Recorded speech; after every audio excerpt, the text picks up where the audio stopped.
নিকলি হাওর শুধু প্রাকৃতিক সৌন্দর্যই নয়, শান্তির এক অমূল্য ঠিকানা। শহরের কোলাহল থেকে দূরে এসে এখানে যেন আত্মার মুক্তি মেলে।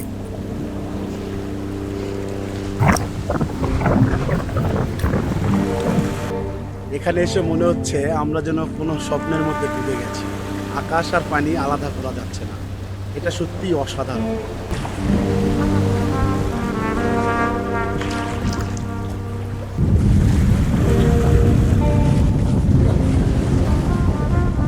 আমাদের এই ট্যুরের হলো পরিকল্পনাকারী প্রধান লোক, তোমার কারণে আমরা এই জিনিসটা দেখতে পাচ্ছি। আল্লাহ দেখাচ্ছে, আলহামদুলিল্লাহ। এখন তোমার অনুভূতি বলো, 300-400 কিলোমিটার এই যে কষ্ট করে আসার পর এখন তোমার কেমন লাগতেছে?